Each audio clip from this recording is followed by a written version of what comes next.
तो आज हम लोग बात करेंगे पाइथन के उन बिल्ट-इन फंक्शंस की जो इनपुट लेने के काम में आते हैं। जो प्रोफेशनली या एकेडमिकली जो प्रोग्राम आपसे एग्जामिनेशन में पूछे जाते हैं वो इंटरेक्टिव मोड में होते हैं। Interactive mode in the sense कि इसमें यूजर कुछ इनपुट करता है और कुछ आउटपुट्स निकल के आते हैं। तो यूजर जो भी चीज इंटरेक्टिव होगी वही एक्सटर्नल वर्ल्ड के काम की होगी। अदरवाइज किसी भी प्रोग्रामिंग चीज का, प्रोग्रामिंग मॉड्यूल का या किसी भी प्रोग्राम का कोई भी एक्सटर्नल वर्ल्ड के लिए मतलब नहीं है। जो बाहर के जो इंटरेक्टिव नहीं होगा वो बाहर के वर्ल्ड में यूज नहीं हो सकता। तो पाइथन में कुछ बिल्ट इन फंक्शंस हैं जो इनपुट देने और आउटपुट इनपुट लेने और आउटपुट देने के लिए काम में आते हैं। तो इनके बारे में आज डिस्कशन करेंगे। तो यहाँ कुछ फंक्शंस हैं, जैसे इनपुट इनपुट फंक्शंस की अगर हम लोग बात करें तो यहाँ पर देखिए आपका क्या है कि इनपुट फंक्शंस में आपका क्या है, एक इनपुट, एक बिल्ट इन फंक्शन पाइथन में आता है ना। ये और आउटपुट फंक्शन में जो हमारा ये प्रिंट फंक्शन आता है, ये बड़ा पॉपुलर फंक्शन है। आउटपुट फंक्शन में आपका ये जो प्रिंट फंक्शन आता है ये आपका, ठीक है, ये आपका काफी पॉपुलर फंक्शन है जो कि कहते हैं आता है आउटपुट को प्रिंट कराने में। तो इनपुट फंक्शन में क्या है कि इनपुट फंक्शन एक जो है ये आपको क्या देता है, ये आपको एक स्ट्रिंग फॉर्मेट में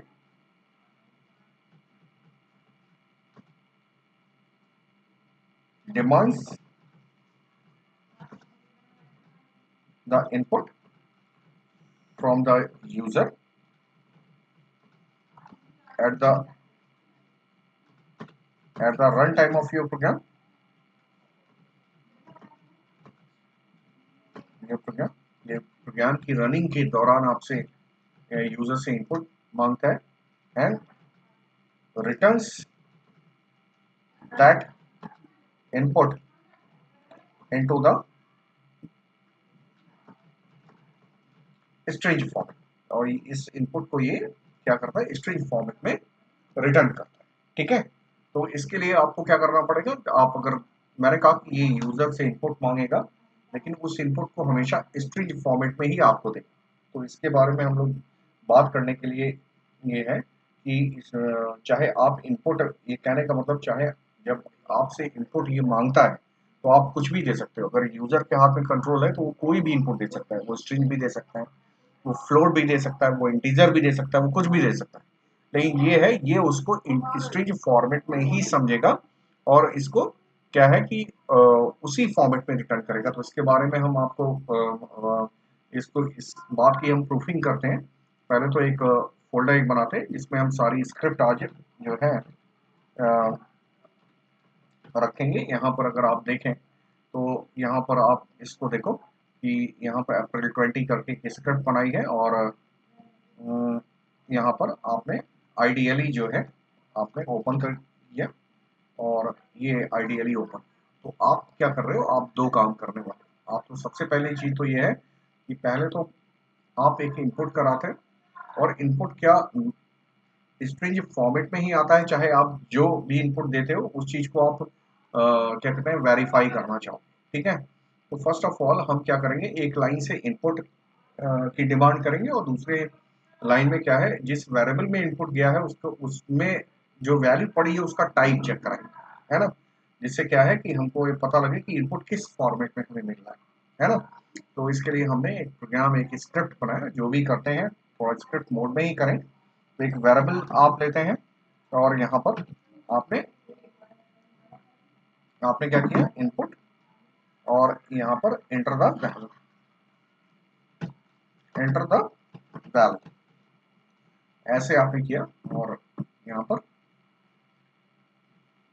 अगर आप देखो और इस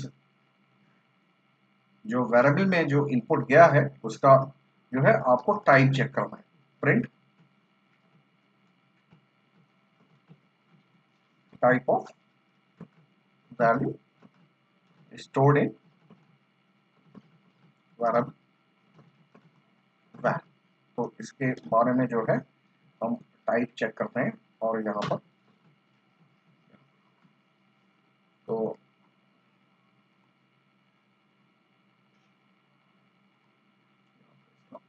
और यहाँ पर डेस्कटॉप पे जो फोल्डर हम लोगों ने अप्रैल 20 बनाया है, तो इसी में ही हम अपने प्रोग्राम्स को लिखते हैं, फर्स्ट एक्टिविटी। ठीक है, तो आपने इसको सेव कर लिया।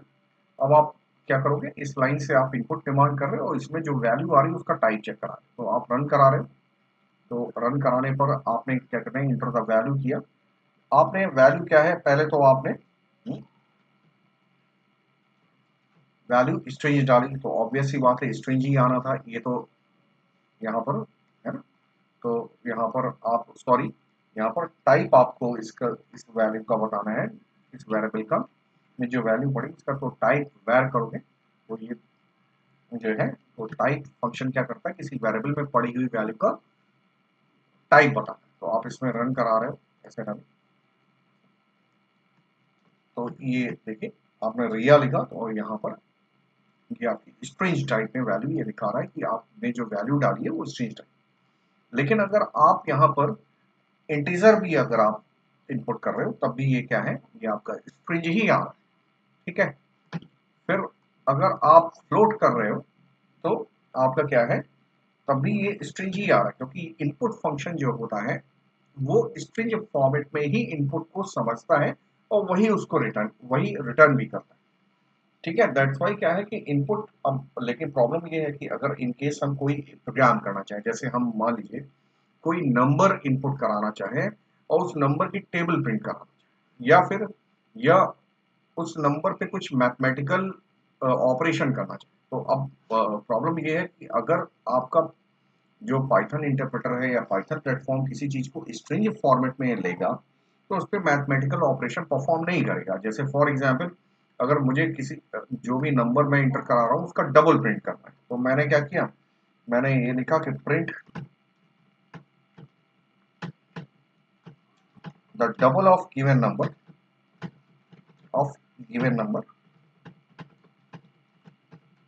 और मैंने कॉमा 2 इंटू वैर कर दिया।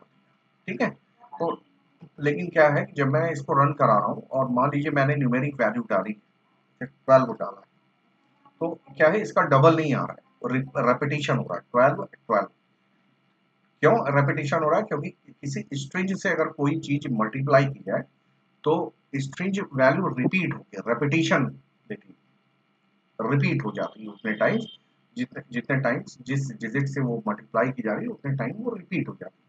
तो ये मतलब कि ये जो भले ही आपने मैथमेटिकल ये इंटीजर वैल्यू दी है, लेकिन ये क्या है ना, ये बार बार ये कहते हैं ये स्ट्रिंग का बिहेवियर शो कर रही है, बिकॉज ये है कि पाइथन का प्लेटफॉर्म इसे स्ट्रिंग फॉर्मेट में समझ रहा है। तो अब हमें क्या करना पड़ेगा कि अगर मुझे डबल प्रिंट करना है तो मैं चाहूंगा कि मुझे ये करना पड़ेगा कि ये पाइथन का जो प्लेटफॉर्म है उस चीज को, उस इंटीजर वैल्यू को इंटीजर फॉर्मेट में समझे, या न्यूमेरिक वैल्यू को न्यूमेरिक फॉर्मेट में समझे, फ्लोट वैल्यू को फ्लोट फॉर्मेट में समझे।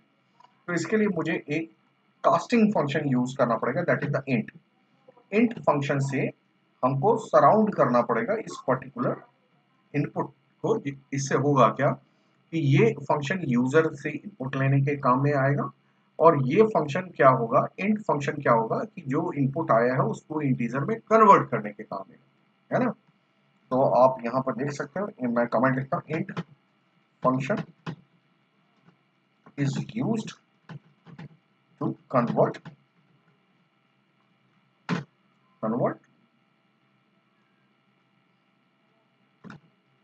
इनपुट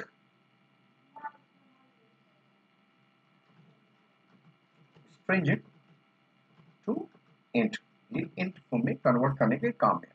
ठीक है, तो इसको हम जो है ये हमारा प्रोग्राम है और इसको हम रन कराते हैं। और अब जब इसको हम रन करा रहे हैं और यहाँ पर देखो, अब जब हम यहाँ 12 लिख रहे हैं तो यहाँ पे देखिए 24 उसका डबल कैलकुलेट होके आ रहा है। क्यों, क्योंकि आपने जब इनपुट स्ट्रिंग को इंट पर इन फंक्शन अप्लाई कर दिया तो वो इंटीजर में कन्वर्ट हो गया। जब इंटीजर में कन्वर्ट हो गया तो वो चीज उसी हिसाब से प्रोसेस हो रही है ना। और आपको देखो यहाँ पर ये बता रहा है कि ये जो इनपुट आया है ये किस फॉर्मेट में है, इंटीजर फॉर्मेट में।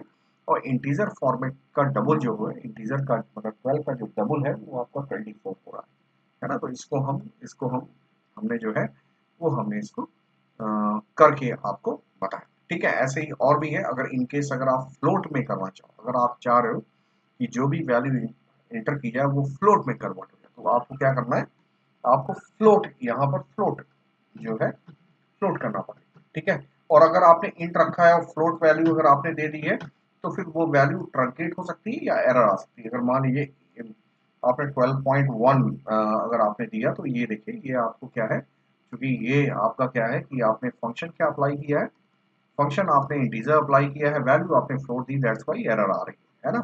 तो इस बात को थोड़ा सा ध्यान में रखिएगा कि इनकेस अगर आपने इनपुट कराते टाइम फ्लोट वैल्यू दे दी और आपने टाइप कास्टिंग फंक्शन इंटीजर का यूज किया तो फिर एरर आ सकती है। तो इस केस में क्या करना पड़ेगा, आपको फ्लोट फॉर्मेट में इनपुट लेने के लिए आपको फ्लोट करना पड़ेगा। तो ये आपको ध्यान रखना पड़ेगा कि ये क्या कहते हैं कि आप अगर फ्लोट फॉर्मेट में इनपुट को लेना है तो फ्लोट वैल्यू, फ्लोट यहाँ टाइप कास्टिंग फंक्शन का यूज करना पड़ेगा। अदरवाइज आपको क्या कहते हैं इंटीजर में इनपुट लेना है तो इंट का यूज करना पड़ेगा। अब आपका जो है, अब ये प्रोग्राम आपका सही से आपका ये रन कर सकता है। यहाँ पर आप देखिए इंटर का वैल्यू, यहाँ पर आप देखिए नीचे की तरफ यहाँ इनपुट का वैल्यू है, यहाँ आपने दिया आपने जैसे 10.002 ऐसे किया और ये इसमें आपका डबल जो है डबल कन्वर्ट करके ये आपको दे। ठीक है, तो इसको क्या करना है, इसको इसको आप ये इनपुट फंक्शन का जो यूज है, ये स्ट्रिंग फॉर्म में इनपुट फंक्शन के बारे में मतलब जो कंक्लूजन में ये निकल रहा है, ये यूजर से इनपुट लेता है और प्रोग्राम की रनिंग के दौरान ये यूजर से इनपुट ले सकता है और जो भी इनपुट लेता है वो स्ट्रिंग फॉर्मेट में यूज वो इन वो स्ट्रिंग फॉर्मेट में ये आपको वेरिएबल में रिटर्न करता है। ठीक है, और इसके साथ जो है इन फंक्शन फंक्शन का यूज है, it converts the input value into integer format। और float की अगर बात करें, float फंक्शन जो है, float is used, it converts the input value into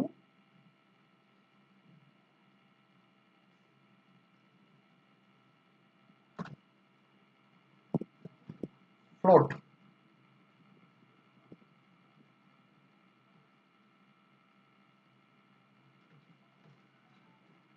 floating number। तो ये इसका जो है, ये आप क्या है इसके बारे में ये बात आपने ये समझे कि इनपुट फंक्शन में ये आपकी चीजें हैं कि इनपुट फंक्शन यूजर से इनपुट लेने के काम में आता है। दूसरी चीज ये जो इंटीजर फंक्शन है, ये जो इनपुट फंक्शन के थ्रू जो वैल्यू दी जाती है उसको इंटीजर में कन्वर्ट करता है और फ्लोट फंक्शन क्या है, जो वैल्यू दी जाती है उसको फ्लोट में कन्वर्ट करता है। ठीक है, आगे और बातचीत करें तो यहाँ पर देखें इनपुट फंक्शंस में और भी चीजें हैं। एक फंक्शन है that is the eval function. अब यहाँ पर एक सबसे बड़ी चीज ये है कि आप इंटीजर, अगर इंटीजर आपने टाइप कास्ट फंक्शन का यूज किया और फ्लोट वैल्यू दे दी तो एरर आ जाए। ठीक है, तो कहने का मतलब कि अगर आपको स्पेसिफिकली ये ध्यान में रखना पड़ेगा, अगर इंटीजर इनपुट आ रहा है टाइप कास्टिंग फंक्शन इंट का यूज करें और फ्लोट फ्लोट अगर वैल्यू इनपुट हो रही है तो टाइप कास्टिंग फंक्शन फ्लोट का यूज करें। एक और फंक्शन जो होता है इस काम को आसान बनाता है, that is known as the eval function. यहाँ पर इवैल फंक्शन, इवैल फंक्शन आपको एक इंडिपेंडेंस देता है। क्या इंडिपेंडेंस देता है कि अभी हम लोगों ने देखा था कि जब हम यहाँ पर इंट दे रहे थे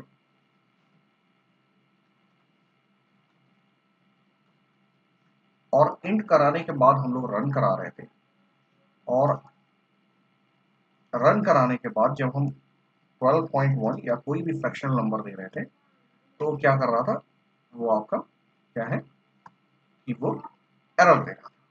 ठीक है, मतलब हमको इस बात का ध्यान बड़ा सही से रखना पड़ रहा था कि जो भी फंक्शन है हमको ये ध्यान रखना है यहाँ फ्लोट अगर वैल्यू दे रहे हैं तो यहाँ फ्लोट करना पड़ेगा, है ना। तो अगर इस बात से इसमें अगर हम इवैल फंक्शन का यूज इनकी जगह करें तो हमको इस बात का इंडिपेंडेंस मिल जाता है कि चाहे वैल्यू इंटीजर दें चाहे वैल्यू फ्लोट दें, वो एक हिस्सा अपने हिसाब से प्लेटफॉर्म जो पाइथन का प्लेटफॉर्म ऑटोमेटिकली सेंस कर लेता है और हमको जो है दोनों ही वैल्यू को प्रोसेस करके उन्हीं के फॉर्मेट में लौटाता है। यहाँ पे आप रन कराते हैं, यहाँ देखिए, ठीक है, यहाँ पर आप इसको देखिए रन कराइए। अगर आपने 12.1 दिया तो ये देखें, ये जो type of the value stored in the value, ये जान चुका है कि ये वैल्यू फ्लोट है और ये डबल करके लौटा, ठीक है। और अगर आप इंटीजर देंगे तो भी ये क्या कहते हैं, अगर आप इंटीजर दे रहे हैं 12 दे रहे हैं तब भी ये आपका, ठीक है। तो इवैल फंक्शन जो है थोड़ा सा ज़्यादा इंटेलिजेंट फंक्शन है और ये क्या करता है, ये थोड़ा सा आपको इंडिपेंडेंस प्रोवाइड करता है कि आप इंटीजर और फ्लोट इन फंक्शंस को अगर यूज ना करें, है ना, सीधे इवैल का यूज करें तो ये दोनों वैल्यूज के साथ ये आराम से कोप अप करता है, अच्छे से एडजस्ट हो जाता है और आपको क्या कहते हैं, आपको रिक्वायर्ड आउटपुट बिना एरर के ये आपको लौटा देता है। तो ये इनपुट फंक्शंस की बात है, ये हम लोग इस वीडियो में हम लोगों ने कंप्लीट की। और इवैल फंक्शन और इनपुट और इवैल इनपुट फंक्शन के साथ ही इवैल फंक्शन का यूज होता है, लेकिन थोड़ा सा इसके बारे में एक चीज सबसे बड़ी बात यह है, ये इंटीजर और फ्लोट दोनों वैल्यू के साथ एडजस्ट करता है, जबकि अगर इंट फंक्शन सिर्फ इंटीजर के साथ एडजस्ट करता है, फ्लोट फंक्शन सिर्फ फ्लोट के साथ एडजस्ट करता है। तो यहाँ पर इस लेक्चर को हम लोग थोड़ा फिनिश करेंगे और फिर थोड़ा बहुत आउटपुट फंक्शंस को आगे लेकर प्रिंट फंक्शन के बारे में काफ़ी हद तक हम लोग जानते भी हैं और उसको लेकर हम लोग आगे भी चीज़ें जो भी हैं, है ना, वो सारी चीज़ें हम लोग आगे भी डिस्कशन करेंगे। ओके, तो यहाँ पर करते हैं फिनिश और अगले लेक्चर में हम लोग मिलते हैं।